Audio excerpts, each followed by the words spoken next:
Hello and welcome to another edition of BCR Webcasting. This morning I'm joined by Bertrand de Comminges. Bertrand is Managing Director, Global Head Trade Finance Investments, Santander Alternative Investments.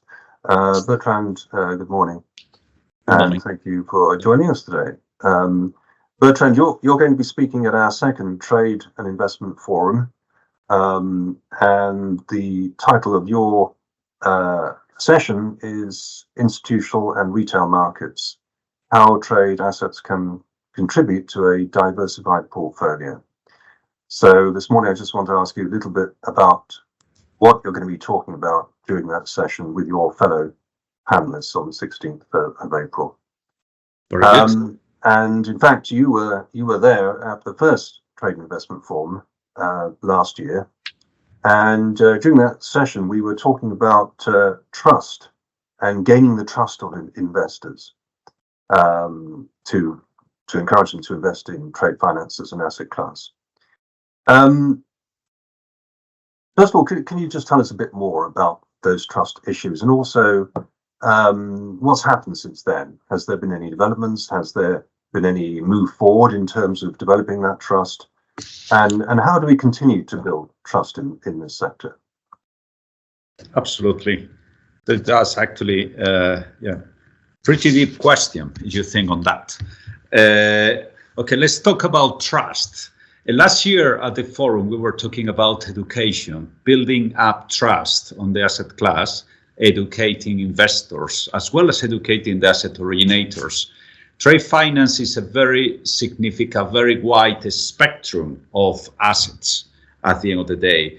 You work from very secure short-term assets with the biggest multinationals in the world to providing financing to SMEs around 180 countries and territories.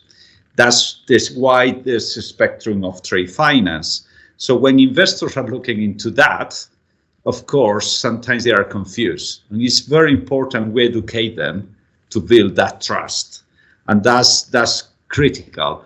But that education doesn't need to start on the actual investor; it needs to start on the asset originator. There are the big banks, there are non-bank financial institutions, and then there are independent funds. And what we see is that the different entities are leveraging on the data produced by the most secure assets to basically promote the products. And these are very different. And what is critical is that the investor in the asset class access the right intermediator, let's say, intermediating funds with trade finance specialists who speaks the same jargon than the investors.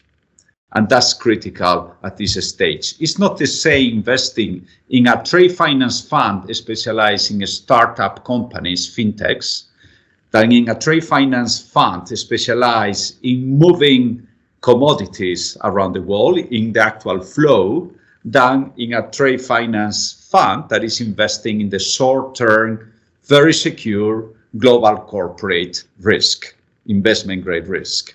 These are very different asset classes. That's where the intermediator, the actual fund manager, specialist in trade finance, becomes critical to build up that trust.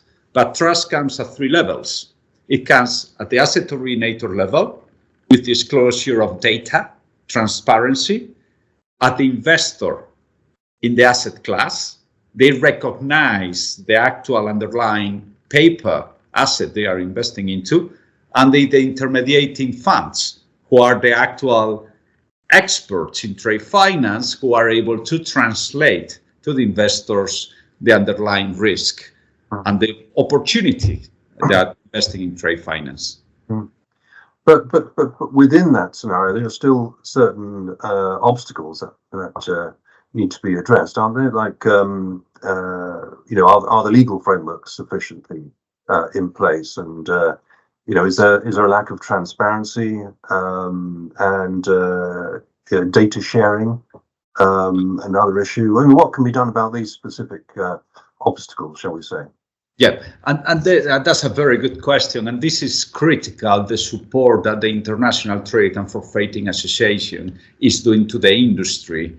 and to both industries to connect investors with asset originators. And ITFA, led by John Edwards, I think is doing a phenomenal job on that one. Yes, and sorry, I should say that ITFA are in fact partnering with us for the Trade Investment Forum in April. No, absolutely, because this is critical for the trade finance industry to mature and become accessible to a pool of investors that is phenomenal out there. I'm talking about pension funds, insurance companies, even retail investors. If you approach me, would be able to access this if this asset class, if this is structured and shared with the right level of quality and transparency. And that's very important.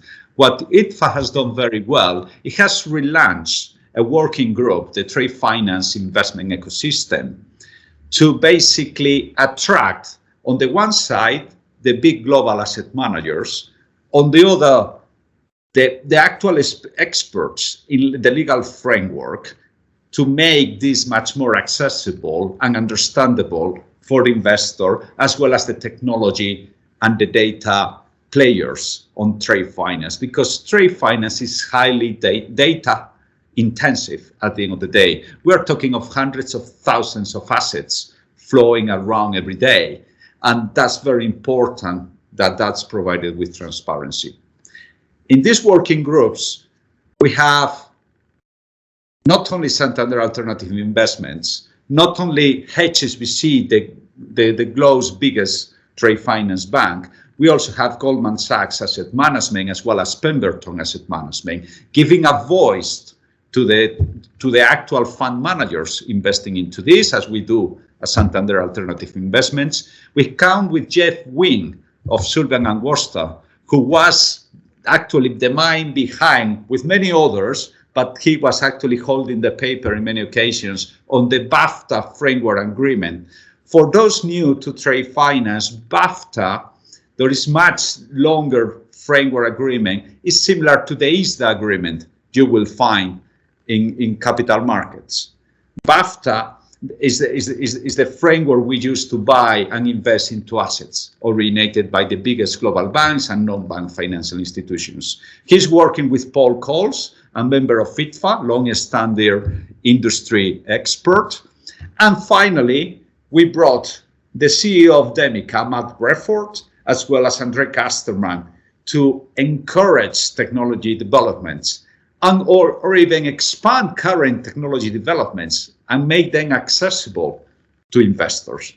These three working groups working together, the aim is basically to issue a glossary of terms, hopefully a first draft of a BAFTA agreement reduced to invest in receivables and trade loans.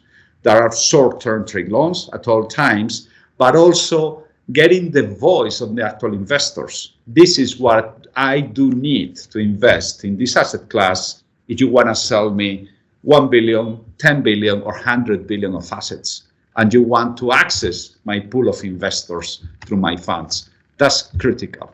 Yes, and in fact, all those important people you mentioned are going to be at our Trade Investment Forum. So we're getting all the right people together. Paul Coles, Andre Casterman, Jeff Wynne, Matt Reaper. They are all going to be speaking at this event. As you say, we're very aware that ITFA have done a lot of work in this sector. And Bertrand, you mentioned retail investors a moment ago, and I want to ask you a bit more about that. It's often perceived that it's a difficult market to get into because of all the regulations that surround and protect retail investors. I mean, how difficult a challenge is this, do you think, to open up this market to retail investors? Well, it is not easy to access retail investors. Currently, through this education process, this trust building environment, we have achieved to bring institutional investors, and there are several types of institutional investors into trade finance. We have big insurance companies, small-sized insurance companies. We have non-bank financial institutions, other financial institutions, corporates investing into trade finance today. We also do have private investors looking for liquidity and returns on trade finance in a secure environment, and that's working well. Depending on the asset class you operate with, either you are looking for returns or you are looking for liquidity. The trade finance industry always says this is a very secure, very liquid asset. Okay, you need to demonstrate that at the end of the day. If you're able to provide us with the right level of liquidity, and I'm talking from Santander Alternative Investors as a fund manager, if you are able to provide us the right level of liquidity, the right level of transparency on the underlying obligors, as well as the actual asset classes, we will be able to attract not only institutional investors, but also retail investors. It has been done before. But of course, that level of trust to be able to share with the actual financial intermediaries in the industry is critical to provide the right level of comfort to regulators and to the industry. And what about the returns? Do you think the returns are going to be sufficiently attractive for retail investors? This is always a question of liquidity and returns, absolutely. I do believe returns will be sufficiently attractive for all types of investors because the asset class is solid. That's the reality. Trade finance is nothing new. It has been around for hundreds of years. It majorly sits in the balance sheet of the big banks. They have great control of the flows. It's very short term. It's generally uncommitted. That meaning if risks deteriorate, they can unwind their positions rapidly. So the track record is there. In the Basel Committee discussions, we have seen that track record on the banking business. So the track record is there. What we need to start doing more is acting as a public market, not a private market that is what is today. Today, trade finance relationships are one-to-one, majorly one-to-one. There are a few syndicated facilities, but they are majorly a lead arranger and an entity basically monetizing their books with that lead arranger. What we need to move is a much more of an open market in which liquidity is accessible and then is distributed by the lead arranger into their customer base. And that message of short-term self-liquidating but stable assets, that message needs to be driven out there, doesn't it? Yeah, and demonstrated. Okay, it's a great message. Okay, show me the numbers. It's as simple as that. It is liquid. Show me that liquidity. Absolutely. So Santander sees a lot of opportunity in this space and is looking to develop this and has a lot of confidence in this as an important part of their business, presumably. Absolutely. Santander is one of the global leaders in the open account trade finance, both in receivables finance, international receivables finance structures, as well as in supply chain finance. That's the reality through their confirming copyrighted product. The reality is that as a group, we see this as a big opportunity. That's why they've created Santander Alternative Investments. We don't only invest in trade finance. This is a short-term asset class with pretty decent returns when I'm providing you weekly liquidity at the end of the day. That's what our funds are providing today to our investors with decent returns, actually well above the Euribor. But we also invest in private equity, in venture capital, in real estate, as well as in direct lending, direct investment. Why? Because at the end of the day, Santander Alternative Investments fits the strategy of the group. These are asset classes in which the group feels comfortable. Therefore, this is what we are targeting. Bertrand, this sounds like a very exciting area, and we very much look forward to hearing more from you on the 16th of April, as I mentioned before, in London, partnering with ITFA.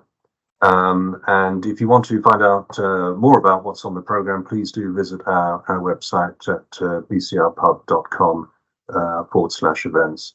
Bertrand, thank you again, and look forward to seeing you on the 16th of April. Thank you. Thank you very much, Michael. Really appreciate it, the opportunity. Thank you.